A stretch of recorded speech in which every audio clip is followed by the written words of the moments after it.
मैं अपने गांव से शहर की ओर जा रहा था। रास्ते में मैंने देखा कि एक जगह लोगों की भीड़ लगी हुई थी।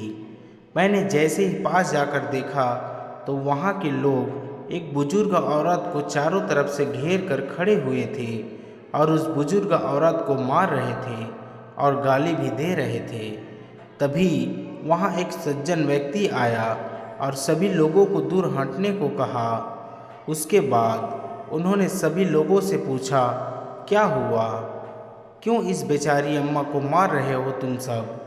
तभी उनमें से एक व्यक्ति आगे आया और बोला, इस बुढ़िया ने हमारे घर में रखे रोटी को चुरा कर खा ली और यहाँ से भाग रही थी।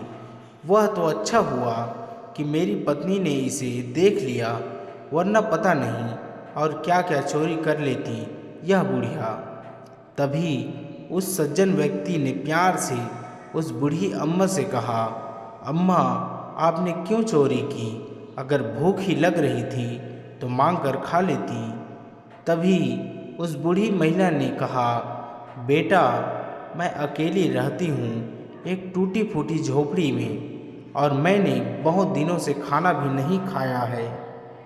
मैं जहाँ भी जाती हूँ सब लोग मुझे खाना देने के बजाय गाली देकर भगा देते हैं, इसलिए मैंने चोरी की। इतना सुनने के बाद उस सज्जन ने उनसे कहा, अम्मा, क्या आपके बच्चे नहीं हैं?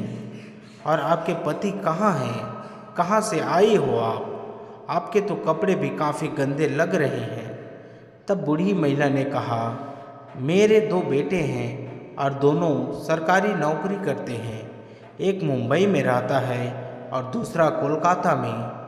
तब उस सज्जन ने कहा, तो आप उसके साथ क्यों नहीं रहती हो? तभी बूढ़ी महिला ने कहा, मेरे दोनों बेटे की शादी हो गई है और दोनों बेटे के बच्चे भी हैं और मेरी दोनों बहुएं भी बहुत पढ़ी लिखी हैं, मगर मैं अनपढ़ हूँ, इसलिए मेरे दोनों बहुएं मुझे पसंद नहीं करती है, क्योंकि उनको लगता है मैं पुराने ज़माने की हूँ। उनके रिश्तेदार आएंगे तो उनका इज्जत कम हो जाएगा उनके सामने, और मेरे दोनों बेटे भी जोरू का गुलाम बन गए हैं, इसलिए मुझे अपने साथ नहीं रखते हैं।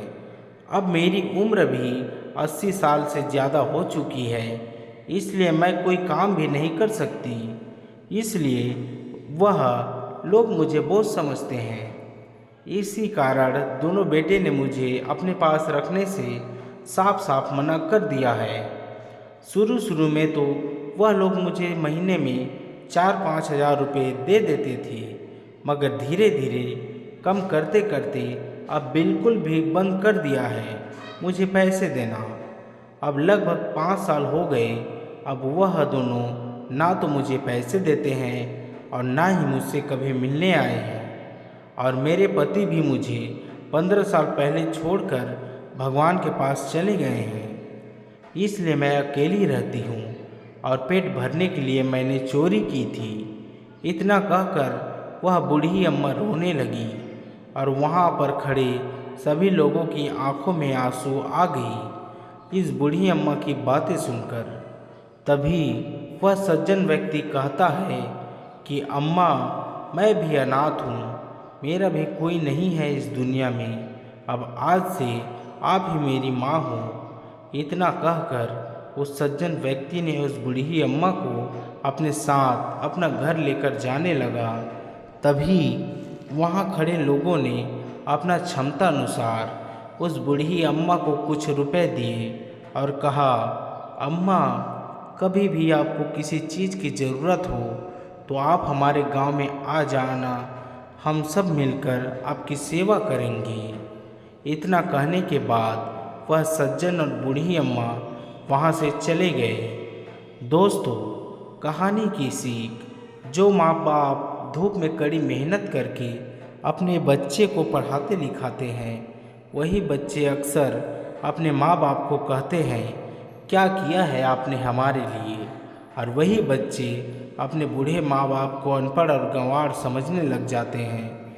बच्चे जब छोटे होते हैं तो माँ बाप की उंगली पकड़कर चलना सीखते हैं, और बड़े हो जाने के बाद जब पैसा कमाना सीख जाते हैं तब अपने माँ बाप को ही बोझ समझने लगते हैं। दोस्तों, क्या आपके भी आसपास इस तरह का घटना हुआ है? दोस्तों, अगर आप भी अपने माँ बाप से मेरे तरह ही बहुत प्यार करते हो तो इस वीडियो को लाइक करके हमारे YouTube चैनल को सब्सक्राइब कर दीजिए, वरना हमें लगेगा कि आप भी अपने माँ बाप से प्यार नहीं करते हो। और हाँ, आप कमेंट करके ज़रूर बताएं कि आप कहाँ से हो और कहाँ से यह वीडियो देख रहे हो। चलिए ठीक है दोस्तों, आप सभी अपना और अपने परिवार का ख्याल रखना। मिलते हैं अगली ऐसे ही बेहतरीन कहानियों के साथ। धन्यवाद।